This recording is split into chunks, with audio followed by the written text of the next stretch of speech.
உங்களை எல்லாம் சந்திப்பதில் நான் மிகவும் மகிழ்ச்சி அடைகின்றேன். என்று சொல்ல போனால் எனது அருமை நண்பர் முன்னாள் அமைச்சர் சண்முகநாதன் அவர்களுக்காக இரட்டை இலை சின்னத்திலே வாக்கு கேட்டு வந்து உங்களை எல்லாம் சந்திப்பதிலே உண்மையிலேயே நான் மிக மிக மகிழ்ச்சி அடைகின்றேன். நவ திருப்பதிகளையும் அடைந்து இருக்கிற நமது ஸ்ரீவைகுண்டம் தொகுதி நவ கைலாசங்களில் ஒன்று இங்கே கைலாசநாதர் கோயில் இருக்கிறது.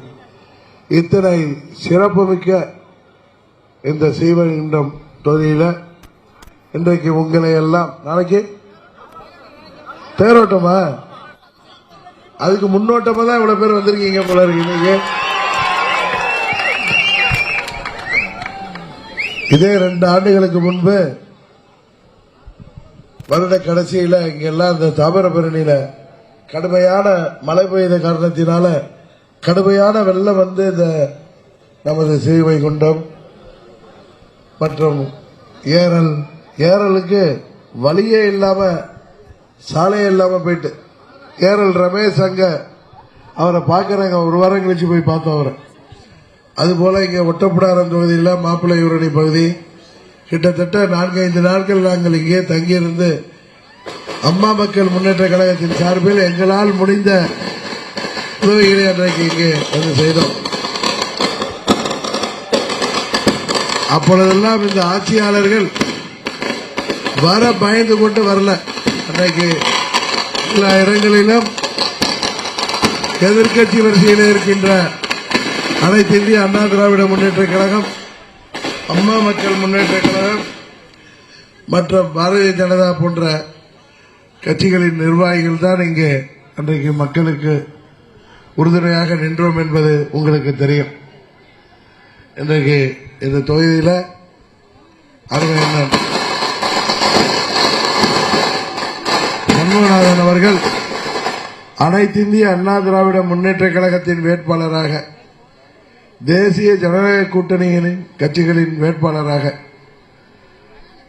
அனைத்து இந்திய அண்ணா திராவிட முன்னேற்ற கழகத்தின் தலைமையிலான தேசிய ஜனநாயக கூட்டணியில பாரதிய ஜனதா கட்சி, அம்மா மக்கள் முன்னேற்ற கழகம், பாட்டாளி மக்கள் கட்சி, தமிழ் மாநில காங்கிரஸ், புதிய நீதி கட்சி, இந்திய ஜனநாயக கட்சி, புரட்சி பாரதம், தமிழக மக்கள் முன்னேற்ற கழகம், அகில இந்திய பார்வர்ட் பிளாக், தென்னிந்திய பார்வர்ட் பிளாக், சிங்கத்தமிழர் முன்னேற்ற கழகம், மூவேந்தர் முன்னேற்ற கழகம், மருது சேனை, பெருந்தலைவர் மக்கள் கட்சி, உழவர் உழைப்பாளர் கட்சி, தமிழ்நாடு யாதவ மகாசபை ஆகிய இவ்வளவு பெரிய ஒரு கூட்டணியோடு இன்றைக்கு இங்கே உங்களை நாங்கள் தேர்தலிலே சந்திக்கின்றோம்.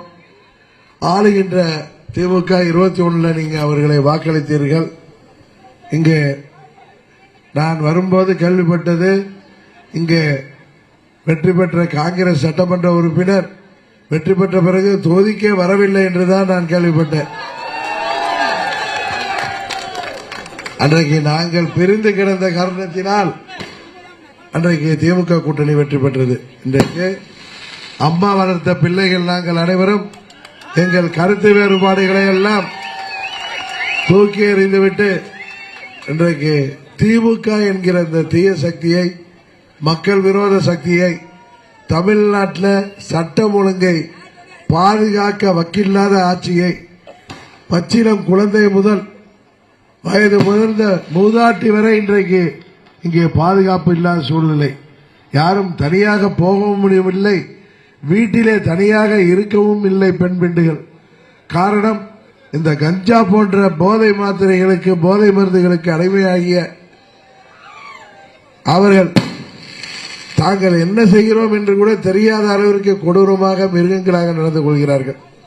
மது போதையை விட கொடூரமானது இந்த கஞ்சா போதை. ஆனால் அந்த கஞ்சா இன்றைக்கு தமிழ்நாடு முழுவதும் சந்து பொந்தெல்லாம் விற்கப்படுகிறது. இதை கட்டுப்படுத்த வேண்டிய திமுக அரசாங்கம் கண்டும் காணாமல் இருக்கிறது. காரணம், அந்த கஞ்சா, ஹெராயின் போன்ற போதை விற்பனைக்கு பின்னணியிலே திமுகவை சேர்ந்தவர்களின் ஆதரவு இருக்கின்ற காரணத்தினால்தான் இன்றைக்கு காவல் நிலையங்கள் எல்லாம் திமுகவினர் கட்ட பஞ்சாயத்து நிலையங்கள் ஆகிவிட்டது. இதெல்லாம் அம்மா ஆட்சியில் நடக்குமா? எங்க அண்ணன் சண்முகநாதன் அமைச்சராக இருந்தார். என்னோடு வந்திருக்கின்ற கடம்பூர் ராஜு அவர்கள் கோயில்பட்டியிலே அமைச்சராக இருந்தார். ஆனால் அவர்கள் காவல் நிலையங்களுக்கு தேவையற்ற விஷயங்களுக்கு பேசுவது கூட கிடையாது. காரணம், கட்சிக்காரர்களுக்கு ஏதாவது பிரச்சனை என்றால் அவர்கள் பேசுவார்களே தவிர கட்ட பஞ்சாயத்திற்கு பேச மாட்டார்கள். யாரையும் அழிக்க வேண்டும் என்று அவர்கள் இன்றைக்கு பேச மாட்டார்கள். அதுதான் அம்மா அவர்கள் கட்டி காத்த கட்டுப்பாடு. ஆனா திமுக ஸ்டாலின் நினைச்சா கூட தடுக்க முடியாது. அந்த அளவுக்கு திமுக காரவங்க எப்படி அடாவடித்தனமாக அராஜகமாக நடந்து கொள்வார்கள் என்பது தெரியும். அதனாலதான் இன்றைக்கு தமிழ்நாட்டு மக்கள், குறிப்பாக பெண்கள் அமைதி காக்கிறார்கள். அது ஸ்டாலின் என்ன நினைச்சிட்டு இருக்காரு, நாங்க 1000 ரூபாய் கொடுக்கறதுனாலதான் குடும்ப தலைவி எல்லாம் எங்களுக்கு ஆதரவா இருக்கிறதா அவர் நம்பிட்டு இருக்காரு. எப்பெல்லாம் திமுக ஆட்சி வந்து தேர்தல் வருதோ, தேர்தல் வர்ற நேரத்தில் தமிழ்நாட்டு மக்கள் ஆண்களும் பெண்களும் அமைதி புரட்சியாக அந்த ஆட்சியை வெளியேற்றுவார்கள். 2001 அப்படிதான் செஞ்சாங்க. இன்றைக்கு 2011 அதான் செய்தார்கள். அதைத்தான் 2026 செய்ய இருக்கிறார்கள். தமிழ்நாட்டில் அண்ணன் இபிஎஸ் அவர்கள் தலைமையில் தேசிய ஜனநாயக கூட்டணியின் ஆட்சி தமிழ்நாட்டில் அமைய இருக்கிறது. தேர்தல் அறிக்கையில் அதிமுகவில் சொன்னது போல இந்த கஞ்சா போன்ற போதைப் பொருட்களை 3 மாதங்களில் ஆட்சிக்கு வந்தவுடன் உழைத்து விடுவோம் என்று சொன்னார்கள். அதை உறுதியாக நாங்கள் நிறைவேற்றி தருவோம். இன்னும் சொல்ல போனால் இந்த ஆட்சியில தாய்மார்களுக்கு, குடும்ப தலைவிகளுக்கு 1000 ரூபாய் கொடுத்து இருக்கிறாங்க. ஆனா விலைவாசி எப்படி உயர்ந்திருக்கிறது? ஆட்சிக்கு வந்தவுடன் நாங்கள் எந்த வரியையும் உயர்த்த மாட்டோம், எந்த கட்டணத்தையும் உயர்த்த மாட்டோம் என்று சொல்லித்தான் திமுக ஆட்சிக்கு வந்தது. ஆனால் உண்மையில் நடந்தது என்ன? இன்றைக்கு தமிழ்நாட்டில் ஆட்சிக்கு வந்தவுடனே சொத்து வரியை 150% உயர்த்தியிருக்கிறாங்க. பால் பொருட்கள் விலை பலமுறை உயர்ந்திருக்கிறது. மின்சார கட்டணம் வீடுகளுக்கும் சரி தொழிற்சாலைகளுக்குமான மின்சார கட்டணம் 67% உயர்ந்து விட்டது. என்ன சொன்னாங்க? ஆட்சிக்கு வந்ததும் மாதம் ஒருவரை மின் கணக்கீடு செய்வோம்னு சொன்னாங்க. செய்யறாங்களாமா? 2 மாதத்துக்கு ஒரு முறை தான் இருக்கிறாங்க. இன்றைக்கு மின் கட்டணம் முன்ன 1 ரூபாய் இருந்தது, இன்னைக்கு 1 ரூபாய் 67 காசு ஆகி இருக்கிறது. அதுபோல அவர்கள் சொன்னது எதையுமே செய்யவில்லை. அரிசி விலை உயர்ந்து விட்டது, பருப்பு விலை உயர்ந்து விட்டது, எண்ணெய் விலை உயர்ந்திருக்கிறது.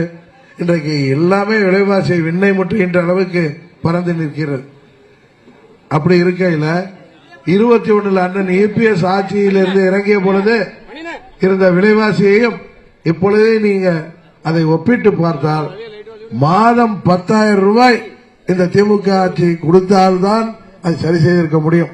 ஆனால் உங்களுக்கு பிஸ்கட் மாதிரி 1000 ரூபாய் போட்டுட்டு நீங்கள் எல்லாம் குடும்ப தலைவிகள் எல்லாம் அவருக்கு வாக்களிக்க போவதாக எண்ணிக்கொண்டிருக்கிறார்.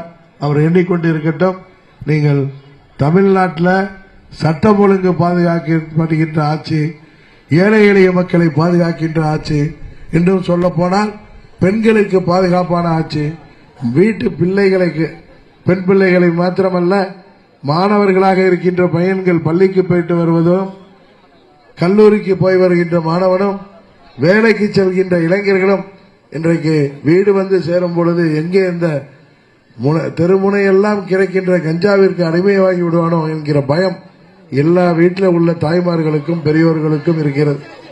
அதனால்தான் சொல்றேன், மீண்டும் தமிழ்நாட்டில் ஒரு நல்லாட்சி வர வேண்டும் என்றால் நீங்கள் வாக்களிக்க வேண்டிய வெற்றி சின்னம் இரட்டை இலை. இரட்டை இலை என்பதை மறந்துவிடார்கள். இங்க ஸ்ரீவைகுண்ட தொகுதியில் பத்மநாபமங்கலம் மற்றும் மூலக்கரை ஆகிய பகுதிகளில் சட்டவிரோத கல்குவாரிகள் இயங்கி வருவதாக செய்திகள் வெளியாகியுள்ளன.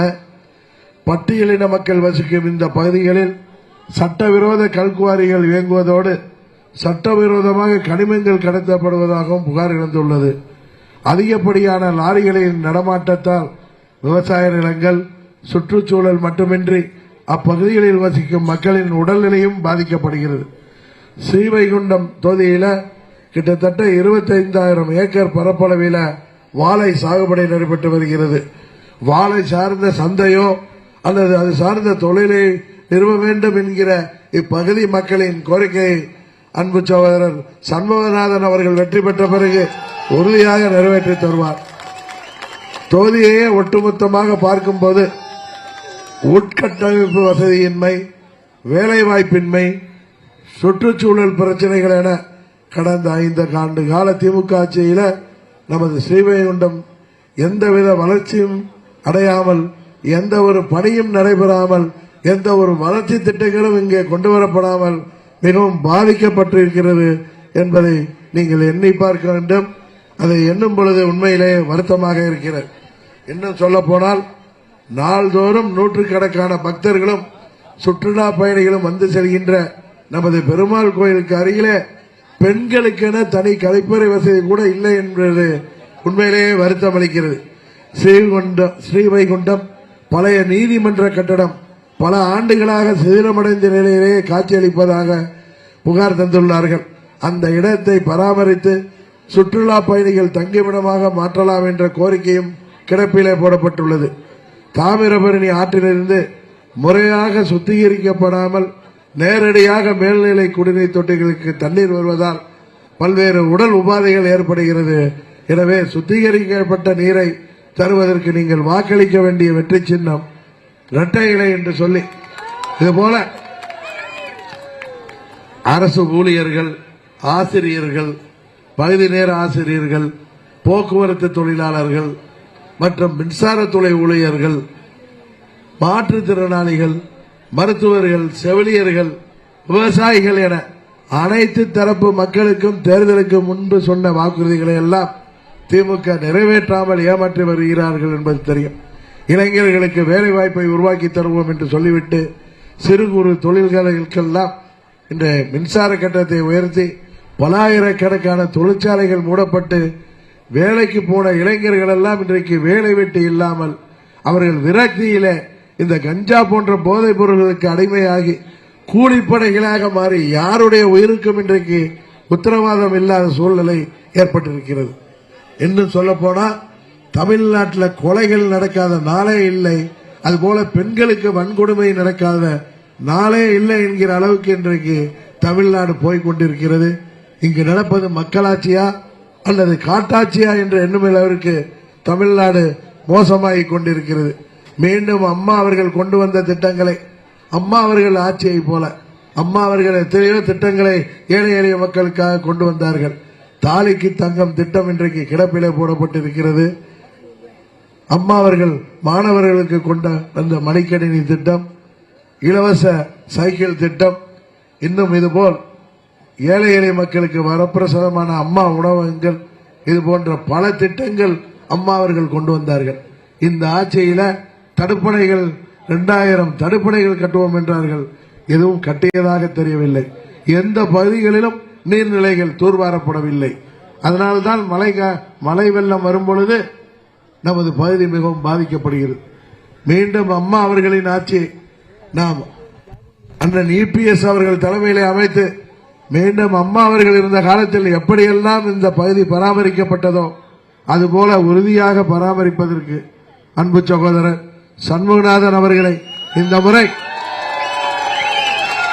மீண்டும் உங்களது சட்டமன்ற உறுப்பினராக அவரை வெற்றி பெற செய்ய வேண்டும். இரட்டை இலை சின்னத்திலே வாக்களித்து அவரை மாபெரும் வாக்கு வித்தியாசத்திலே வெற்றி பெற செய்ய வேண்டுமாய் பணிவன்போடு கேட்டு விடைபெறுகிறேன். நன்றி, வணக்கம்.